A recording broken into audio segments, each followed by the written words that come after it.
नमस्कार, आपके साथ में विजेंद्र सोलंकी। राजस्थान जहां पानी की बूंद बूंद किसी मोती से कम नहीं समझता, हर सरकार पानी की कीमत को समझते हुए अनेकों योजनाएं लेकर आती है। लेकिन 2019 की शुरुआत राजस्थान में जल संकट की आहट लेकर आया है। बीसलपुर बांध में सिर्फ 21% पानी बचा है और जिस रफ्तार से बांध में पानी कम हो रहा है, जून के बाद पानी ही नहीं बचेगा। इसका मतलब यह है कि जयपुर, टोंक, नागौर के 21 शहर और तकरीबन 2850 गांव की लगभग 88 लाख आबादी प्यासी होगी। लेकिन क्या बीसलपुर में पानी नहीं आया या फिर पानी टिक नहीं पाया? इसका कारण समझने के लिए इतना समझिए कि हर दिन बीसलपुर के पानी में 1 सेंटीमीटर से ज्यादा की गिरावट दर्ज की जा रही है। वहीं आपको यह भी बता दें कि यह मामला बेहद गंभीर और वजह बांध का फैलाव अजमेर और भीलवाड़ा तक होना है और इसके बाद सैकड़ों गांव में किसान ट्रैक्टर से पंप लगाकर बांध के पानी को खींच रहे हैं। यह भी एक गंभीर समस्या और वजह साफ उनको खेती के लिए पानी नहीं दिया जा रहा। ऐसे में सवाल यह भी है कि इस चोरी को कौन रोकेगा, जबकि ये जिम्मेदारी जलदाय विभाग की है। लेकिन वो कहते हैं कि इतने बड़े हिस्से में चोरी रोकना मुमकिन नहीं। वहीं जल संसाधन विभाग कहता है कि बांध के पानी चोरी पर वो आपत्ति जता चुके हैं। चोरी रोकना जलदाय विभाग का काम है, लेकिन जनता सवाल कर रही है कि पानी चोरी कौन रोकेगा और जून के बाद पानी मुहैया कौन कराएगा। इस पर जवाब तो देना पड़ेगा। और इस पर जवाब देने के लिए हमारे साथ स्टूडियो में मौजूद हैं दो अहम गेस्ट हमारे साथ, बीजेपी से लक्ष्मीकांत पारीक जी और कांग्रेस से सुरेंद्र लांबा जी। सुरेंद्र लांबा जी, सबसे पहला सवाल तो सर मेरा आपसे है कि आखिर कोई आगे की प्लानिंग की गई है? क्योंकि जलदाय विभाग ये कह रहा है कि वो बार बार आगाह कर चुका है, ये पानी की चोरी रुक नहीं रही, और जल संसाधन विभाग कह रहा है कि उनका ये काम नहीं। तो किसका काम है सर? निश्चित रूप से विजेंद्र जी जवाब देना पड़ेगा और जवाब हमें देना पड़ेगा, क्योंकि आज राजस्थान की जनता ने हमें बैठाया है जवाब देने के लिए। और जवाब ही नहीं, इसका समाधान भी होगा। 40 सदस्यों की सहायक अभियंताओं की टीम का गठन हो चुका है।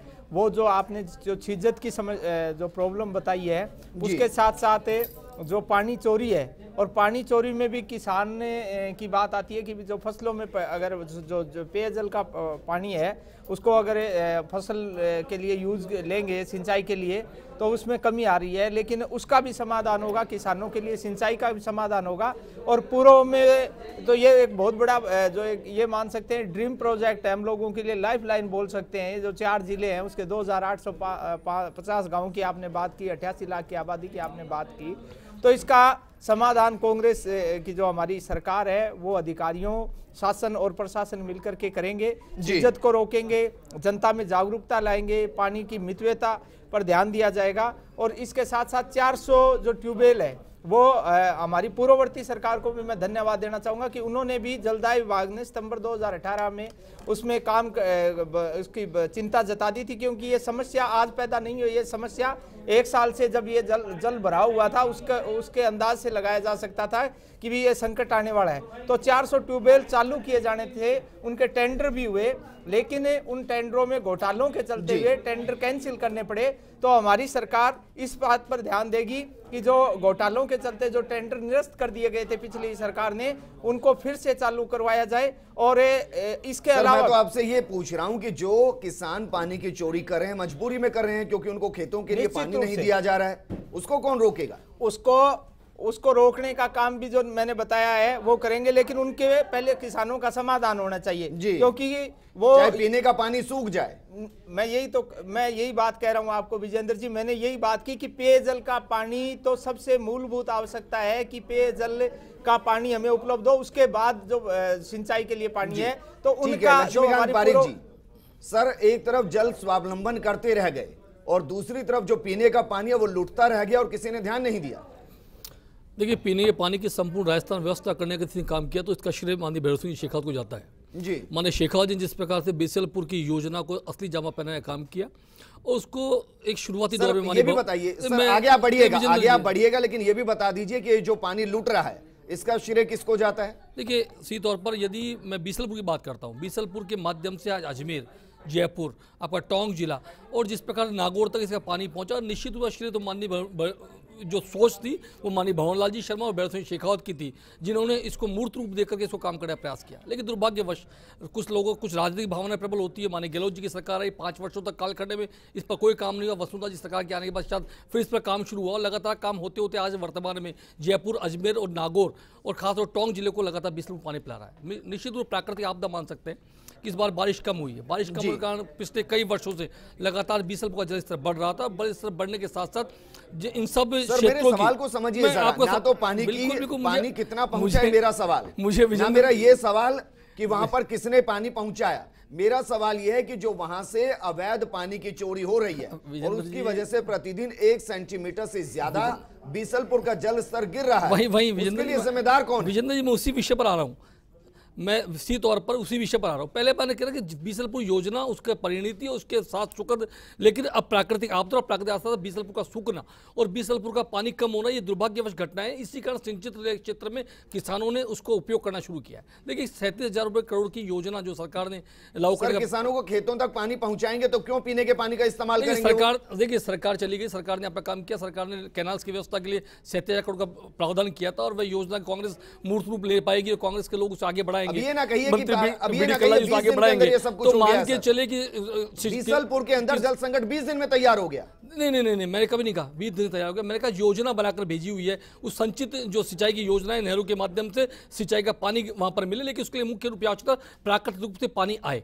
उसके सरकार ने व्यवस्था की, सरकार ने एक जो टेंडर है उसके बाद डीपीआर हो चुकी है, उसको लेकर के चंबल और ब्राह्मणी का पानी बनास नदी के माध्यम से बीसलपुर में आवे, इसको लेकर टेंडर्स की व्यवस्था पर की जा चुकी है। और सरकार बार आपको एक ही सवाल दोहरा रहा हूं और उस सवाल का मैं जवाब चाहता हूं कि जो ये अवैध पानी की चोरी हो रही है, इसको रोकने की कोई योजना बनाई गई? कभी किसी के खिलाफ कोई कार्रवाई की गई? ये मुझे बताइए। देखिए लगातार पानी का स्तर ठीक था, लगातार पानी की आवश्यकता किसानों को नलकूपों के माध्यम से, नलकूपों के माध्यम से, नहरों के माध्यम से, जल समल के माध्यम से गांव के अंदर जो बावड़ियों का सुधार किया गया था, तालाबों का सुधार किया, उसके माध्यम से लगातार सिंचित करने का काम किसान वहां पर कर रहा था। चूंकि इस बार बारिश की कमी रही, बारिश की कमी होना किसान वहां पर किसी न किसी रूप में बीसलपुर को पानी का दोहन कर रहा है, उसका उपाय क्या? अरे आप ये तो आपको बताना है। देखिए उपाय आपको बताना है कि आप क्या करने वाले हैं, ये बता देते हैं, ये बताइए ना। अब आप क्या करने वाले बताइए ना, कैसे रोकेंगे उस पानी की चीज को? आप बताइए, प्रश्न आप पे खड़ा होता है, हम उसके जवाब दे नहीं है। अब जवाब दिए आप है, उसके लिए बताइए कि कैसे चीज को रोकने वाले, कैसे किसान के पानी को रोकने वाले, बताइए ना। सिंह जी ने कहा अच्छी बात है, विकास एक सतत प्रक्रिया है, बताइए फिर पानी कैसे रोकेंगे? विजेंद्र सवाल का जवाब दे दीजिए, कैसे रोकने वाले बताइए ना। बताऊंगा। विकास को रोका आपने, जयपुर का पानी रोका आपने, अजमेर का पानी रोका आपने उस काम को मूर्त रूप होने नहीं दिया 5 वर्षों तक। आखिर क्यों? ये प्रश्न भी खड़ा होता है। लेकिन मेरा मान रहे हैं का उत्तर दूं तो आप सुनने बिल्कुल सुनेंगे। बिल्कुल पारिक साहब, आपका लेकिन बता दें, आपका प्रश्न सही है, मैं उत्तर दे रहा हूं ना, तो आप उत्तर सुनिए। क्या है विजेंद्र जी, जब पूर्ववर्ती कांग्रेस की सरकार थी राजस्थान में, तो हमने इसे जो, क्योंकि धीरे धीरे इसका क्षेत्र बढ़ता रहा, कभी जयपुर में पानी आता, आज 4 जिलों में जो आपने 3,000 के लगभग गांवों की संख्या बताई, तो उसमें पानी की ज्यादा आवश्यकता पड़ी। कांग्रेस की सरकार का ये मंशा थी कि इसको चंबल से जोड़ा जाए, और इसके लिए हमारी जो सरकार थी पूर्ववर्ती, उसने काम भी किया। वेबकोर कंपनी को इसका फिजिबिलिटी की रिपोर्ट बनाने का काम दिया और फिजिबिलिटी रिपोर्ट पॉजिटिव आई, और फिर हमने उसके लिए डीपीआर के लिए भी टेंडर लगवा दिए। टेंडर अभी लगे, वसुंधरा सरकार में लगे, बात छोड़ो, उसका जवाब अगर सुनो, मैं एक ही मिनट बात, अरे मेरे भाई 1 मिनट में मैं बता दूंगा ना। विजेंद्र जी मैं इस पूरी काम नहीं किया 5 वर्षों तक, आपने उस पर कोई काम नहीं किया। इस पूरी डिबेट में मात्र 2 ही मिनट बात रखना चाहता हूँ, बाद में कोई सवाल करना। इसका सही कह रहे हैं ये, उसका इन्होंने आगे बढ़ाया नहीं। जब इनकी सरकार आई तो इन्होंने ये कहा कि कांग्रेस का प्रोजेक्ट सही नहीं था, आपने कहा कि ब्राह्मणी नदी से जोड़ेंगे। अच्छी बात है, ब्राह्मणी का अच्छी बात है, ब्राह्मणी की न तो फिजिबिलिटी रिपोर्ट तैयार हुई और न डीपीआर का काम का बात का सुनोगे नहीं, क्योंकि जानकारी कर ले, आप गलत हो तो मैं जवाब दे रहा हूं, आप सुनोगे इसलिए नहीं।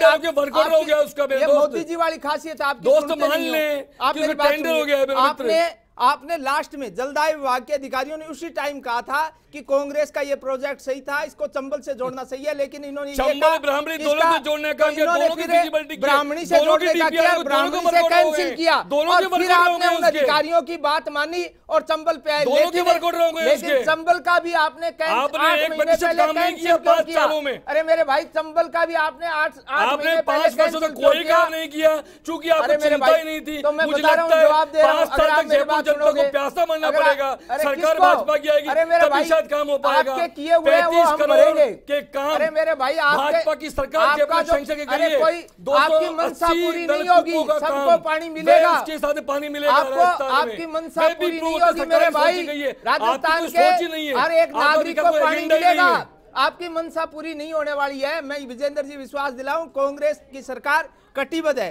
कांग्रेस की सरकार ये नहीं कहती कि भी जो हमारा घोषणा पत्र है ये तो जो उस टाइम का जुमला है, जुमला नहीं है। हमने हमारे घोषणा पत्र में राजस्थान की जनता को विश्वास दिलाया है, न केवल इन 4 जिलों के, बाकी पूरे राजस्थान की जनता को, कि ये पेयजल की उपलब्ध कराना सरकार का काम है और सरकार उसको उपलब्ध कराएगी। हमारा घोषणा पत्र है वो एक सरकारी उसका गवर्नमेंट का डॉक्यूमेंट बन चुका है और इस पे हमने काम करना शुरू कर दिया। हमारा जो प्रोजेक्ट था चंबल से जोड़ने का, उस पर भी काम होगा, छिज्जत भी रुकेगी। पुरानी पाइपलाइन है जो पूर्व में कांग्रेस के टाइम उस पे काम हो रहा था, उनके मेंटेनेंस का, वो आपने बंद किया था, उस पे भी होगा। ठीक है, अब दोनों रुक जाइए। दोनों को मैंने पूरा वक्त दिया बोलने के लिए और ये बताने के लिए कि आप लोगों ने क्या किया, लेकिन इस सवाल का जवाब दोनों नहीं दे पाए कि जो बिजली पानी की चोरी यहां पर हो रही है, जिसकी वजह से जल स्तर गिर रहा है, उसको रोकने के लिए किसने क्या किया है। हमारे साथ आम आदमी पार्टी से जुड़ गए हैं दीपक मिश्रा जी। दीपक जी, क्या वाकई में आपको लगता है कि किसान मजबूरी में पानी चोरी करता है और क्योंकि उसकी फसल के लिए पानी पहुंचता नहीं है, इसलिए पीने के पानी का इस्तेमाल वो खेतों में करता है और इस वजह से बीसलपुर में जल संकट बढ़ गया है? देखिए, सबसे पहले तो ये देखने की आवश्यकता है कि जो कहें कि किसान चोरी करता है, देखिए जो जल जितना भी है, इस जल पे अगर हम बात करें आज वर्तमान के समय में राजस्थान में जो कि एक सबसे बड़ा कृषि प्रधान राज्य है, यहाँ पर किसानों का अधिकार है उस जल पर।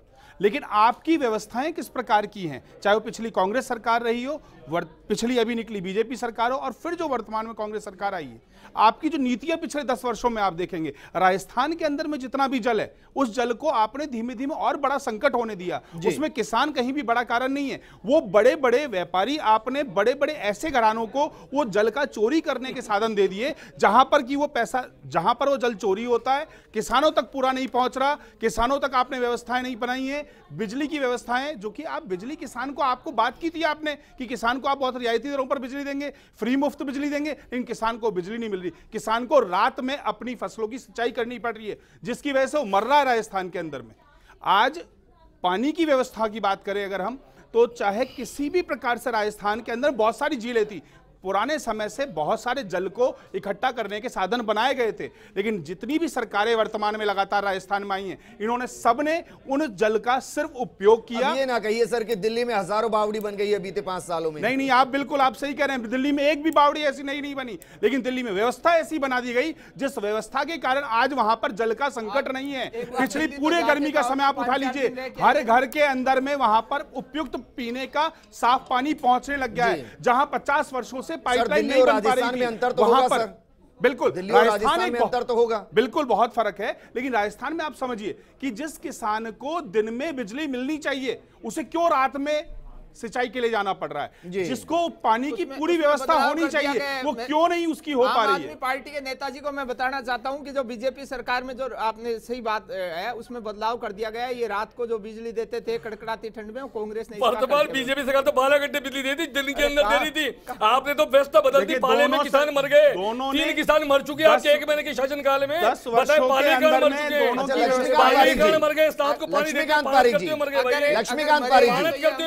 लक्ष्मीकांत पारिक जी, सर किसानों को दिन में 12 घंटे बिजली दी जा रही थी, ये दिन में तारे देखने जैसा है। लड़ाइयों को लेकर के मरे हैं आपके जैसे वसुंधरा जी ने करते हुए मर गए, पानी नहीं दिया आपने, जो किसान मरे थे, वसुंधरा जी ने अपने पीओ को पूरे देश के अंदर जो किसान मर रहे हैं, पूरे देश में किसान मर रहे हैं। किसानों को लेकर दोनों सरकारों में कोई संवेदना नहीं है, किसानों को लेकर।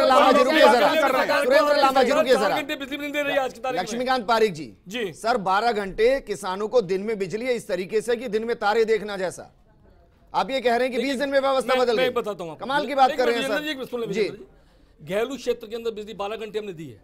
कहाँ और दी है? एक बार सुन लें, पूरे राजस्थान, संपूर्ण राजस्थान में दी है, संपूर्ण राजस्थान में दी है। और 4 घंटे से अधिक कृषि क्षेत्र की बिजली हमने रोजाना दी है, लगातार दी राजस्थान में। और राजस्थान के बिजली के क्षेत्र में आप निर्भर बनाए भाजपा की सरकार ने, और किसानों को बिजली माफ की है सर। वापस मुद्दे पे लौटता हूं सर। आने के बाद उसको कांग्रेस के लोग सुरेंद्र लांबा जी, सुरेंद्र लांबा जी, सर मुझे ये बताइए कि जून के बाद त्राहिमाम ना हो, इसके लिए पहले तो ये बताइए वैकल्पिक व्यवस्था क्या कर रहे हैं, और दूसरा ये बताइए कि जो ये हर रात पानी की चोरी बिसलपुर बांध से हो रही है, इसको रोकने की कोई मजबूत योजना है या नहीं है? बिल्कुल विजेंद्र जी, और मैं आम आदमी पार्टी के हमारे मित्र ने भी अच्छी बात कही थी कि भी किसान है, वो भी इस समाज के अंग है, उनके लिए भी जरूरी है। पेयजल हमारे लिए मुख्य है, और मैंने आपको बताया कि सबसे बड़ा काम है अभी हमारे सामने जो संकट है वो पेयजल का संकट है। तो उसके लिए मैंने आपको बताया छिज्जत है, और विशेषकर जो पुरानी पाइपलाइन है उनकी वजह से छिज्जत हो रही है। पूर्ववर्ती हमारी सरकार थी, उस टाइम काम चल रहा था, वो इन्होंने बीच में रोक दिया, उसको हम फिर से करेंगे। और विशेषकर मॉनिटरिंग कमेटी, मैं ये कह रहा हूँ रोका नहीं जा सकता, वो झूठ बोल रहे हैं। मॉनिटर कमेटियां गठित कर दी गई है, वो काम करेंगी, छिज्जत को रोकेगी। दूसरा काम सबसे बड़ा जो किसानों के लिए है, हमारी पूर्ववर्ती सरकार थी, उन्होंने जो वाटर स्टोरेज के लिए जो डिग्गी में जो सब्सिडी देने का काम किया, वो हमारे समय में 60-70% था, वो बीजेपी सरकार ने आते ही 15 से 20% कर दिया। उसको हम फिर से जो हमारी योजना थी उसके मुताबिक करेंगे, जिससे डिग्गियों का ज्यादा से ज्यादा खेतों में निर्माण हो, तो वो जो वाटर है, जिस बरसात का पानी है, उसको बार मेरे मुद्दे से मत भटकिए। मैं एक लाइन पर पूरा प्रोग्राम चला रहा हूं, और ये प्रोग्राम ये कि हर दिन बिसलपुर का पानी 1 सेंटीमीटर से ज्यादा कम हो रहा है, और उसके पीछे की वजह कि जो किसान है, या फिर कहें कि जो अवैध तरीके से बिसलपुर का पानी चोरी कर रहे हैं, उनके खिलाफ योजना क्या है? उनको चिन्हित किया जाएगा, कार्रवाई की जाएगी या नहीं की जाएगी? बिल्कुल कार्रवाई की जाएगी, बिल्कुल कार्रवाई की जाएगी। विजेंद्र जी, मैंने आपको ये बात आपने भी दोहराई है, मैंने 2 बार जवाब दिया है कि उसके लिए मॉनिटरिंग कमेटियां गठित कर दी गई है, एसडीएम से मिलकर के, सहायक अभियंताओं से 40-40 सहायक अभियंताओं की टीम बना करके। ये कब हुआ है? अभी मैंने जलदाय विभाग ये कह रहा है कि उनको इसके लिए बाकायदा सिक्योरिटी चाहिए, जल संसाधन विभाग कहता है कि उनका ये काम नहीं है, फिर मॉनिटरिंग कौन कर रहा है? ताजा रिपोर्ट है विजेंद्र जी, मैं जो आपको बता रहा हूँ। कब की है सर? विजेंद्र जी, मैं यहाँ पर आपको ये बताना चाहूंगा कि जिस तरह की बात यहाँ पर कह रहे हैं, देखिए स्थितियां बहुत साफ है। अब पूरे राजस्थान को देखिए, जयपुर में बिसलपुर बांध को लेकर आप बात कर रहे हैं, बिल्कुल उस पर भी बात करनी चाहिए। अब पूरे राजस्थान को देखें सर, वो आज चाहे जयपुर नहीं है सर, आज समझिए अजमेर जाएगा, टोंक जाएगा, नागौर जाएगा, 2862 गांव में जहां तक पानी जाएगा, 88 लाख लोग, 5 से 7 जिलों के अंदर में उस पानी को वो पानी पहुंचता है। लेकिन आप देखिए पानी के जो प्राकृतिक संसाधन है, उन संसाधनों किस प्रकार से दोहन किया इन लोगों ने। आज आप चाहे अलवर की झीलों को ले लें, उदयपुर की झीलें, जोधपुर, अजमेर, चाहे जयपुर की झीलों को ले लें, ये झीलें प्राकृतिक संसाधन थे जल के, जिनसे जल का पूरा उपयोग मनुष्य साल भर करता था।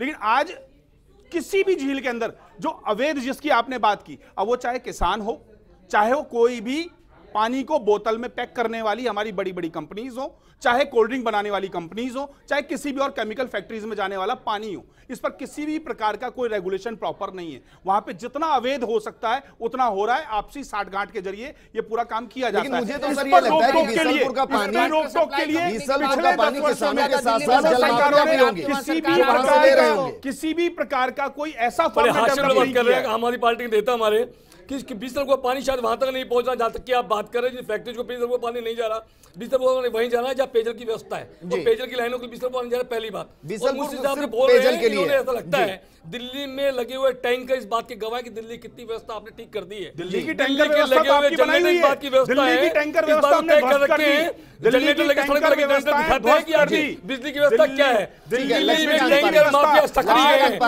पूरे देश के अंदर बिजली में ये बात बोलना चाहूंगा, पूरे देश के अंदर पानी की जो व्यवस्था, बिजली और पानी की जो व्यवस्था दिल्ली के अंदर में कर दी गई है, आज बिजली वहां पर सबसे कम भाव में होने के बावजूद दिल्ली के अंदर में बिजली विभाग, पानी विभाग मुनाफे में, आज वहां पर बिजली अगर आपकी कटौती होती है तो अगर वाकई में आम आदमी पार्टी से राजस्थान में इतने संतुष्ट होते तो कम से कम जमानत बच जाती, कहीं जमानत बच जाती। लक्ष्मीकांत पारीक जी, इन्होंने 25 साल तक इन्होंने देश में अपनी जमानत, ठीक है लक्ष्मीकांत पारीक जी, रुकिए जरा प्लीज, रुकिए आप जरा प्लीज। लक्ष्मीकांत पारीक जी, सर क्या वाकई में आपको यह भी लगता है कि जिस तरीके से हम बार बार कह रहे हैं कि किसान रात के अंधेरे में ट्रैक्टर में पंप लगाकर बीसलपुर के पानी से सिंचाई कर रहा है, इसके साथ आपको यह भी अंदेशा हो सकता है कि जल माफिया बहुत तेजी से सक्रिय हो, क्योंकि अगर कोई कार्रवाई कर ही नहीं रहा है तो फिर वहां से जल का दोहन भी हो रहा होगा? देखिए, निश्चित रूप से जल माफिया सक्रिय हो सकते हैं, क्योंकि राजस्थान की जो भूधरा है ये रेगिस्तान प्रांत में आता है, और रेगिस्तान के अंदर कई बार जब पानी की समस्या होगी तो आदिकाल से कई वर्षों पूर्व भी यहाँ पर टैंकर माफिया और ये सब लोग सक्रिय रहे। तो मेरा मानना है कि निश्चित रूप से सरकार को ऐसे कठोर कदम उठाने होंगे कि इसके माध्यम से टैंकर माफिया और पानी की माफिया रुक सके और पानी का दोहन रुक सके, और पानी पेयजल के लिए पहली उपलब्धता आदमी को प्यासे आदमी को पानी पिलाने की है, उस पर सरकार मूलभूत रूप से काम करे। अच्छा सर बताइए, बात करे जून के बाद जल संकट ना हो, पुलिस की मॉनिटरिंग करे, कुछ भी के बाद जल संकट ना हो, विपक्ष में बैठकर आपको क्या लगता है किस तरीके की रणनीति होनी चाहिए? लक्ष्मीकांत पारीक जी, जून के बाद जल संकट ना हो, विपक्ष में बैठकर आपको साफ साफ दिखाई दे रही होंगी चीजें, किस तरीके की व्यवस्थाएं होनी चाहिए? देखिए, हमने विचार किया था, अभी मेरे फाजिल दोस्त ने भी इस बात को स्वीकार किया है कि जयपुर के अंदर 35 करोड़ रुपए की लागत से 280 ट्यूबवेल्स का निर्माण करने का काम। एक मिनट सुन लेने, नहीं वो उनके वर्कआउट होगा, ध्यान कर ले यार, आपको रिपोर्ट आपको मेरे लाभा साहब आप ठीक नहीं तो मैं कुछ नहीं कर सकता। आपके 279 के 35 करोड़ के वर्कआउट भ्रष्टाचार के चलते हुए आपके पूरे 4 साल जलदाय मंत्री किरण माहेश्वरी जी ने रिजाइन किया था, दिया था, सुरेंद्र गोयल जी को दिया। क्या करने वाले बताइए, अपने बारे में बताइए। मैं तो कहा अब हम जिम्मेदारी हम करेंगे, सीटों में बता देता हूं, हम अच्छी विपक्षी भूमिका निभाएंगे और सकारात्मक सुझाव सरकार को देंगे। सकारात्मक सुझाव सरकार मानेगी ठीक है, नहीं मानेगी तो सड़क पर आएंगे और जो हमारे से हो सके विपक्षी नाते हुए सब काम करेंगे। इस प्रदेश की सबसे बड़ी पंचायत में इस मुद्दे को उठाएंगे, सकारात्मक सुझाव भी वहां पर देंगे। ठीक है, सुरेंद्र लामा अपनी बात को रखेगा और मुझे लगता है सरकार को परंतु नहीं कि कांग्रेस शुरुआती दौर में ही पानी को लेकर गंभीर नजर आ रही है। आज ही मुख्यमंत्री अशोक गहलोत ने नितिन गडकरी से मिलकर काफी एमओयू साइन की हैं, जो कि बहुउद्देशीय परियोजनाएं हैं, लेकिन जिस तरफ मैं ध्यान बार बार आकर्षित करना चाह रहा हूं उस तरफ भी ध्यान जाएगा सर। मान लिया जाए कि 2-4 दिन में एक ऐसी कमेटी बनाई जाएगी जो पूरे 280 किलोमीटर के एरिया का सर्च अभियान चलाएगी, और जहां पर भी अवैध तरीके से इस तरीके से पानी का दोहन हो रहा होगा उनके खिलाफ कार्रवाई कम से कम की जाएगी।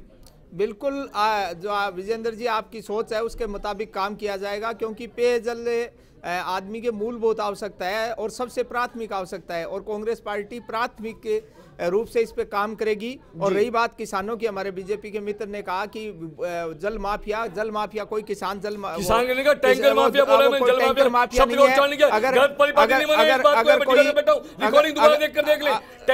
जो भी है, चलो आपने नहीं बोला जो भी है, लेकिन किसानों के लिए सिंचाई के लिए भी हम व्यवस्था करेंगे। और जो हमारी पूर्ववर्ती सरकार थी, वाटर स्टोरेज की जो व्यवस्थाएं थी या जिस प्रकार की जो भी व्यवस्थाएं थी किसानों, क्योंकि अच्छा ये तो तय है कि बीसलपुर का जलस्तर काफी गिर गया है। बिल्कुल। अब ये बताइए वैकल्पिक व्यवस्था क्या होगी जो अगले 1 सप्ताह में तैयार होकर आगे दिखाई देगी जून के बाद के लिए?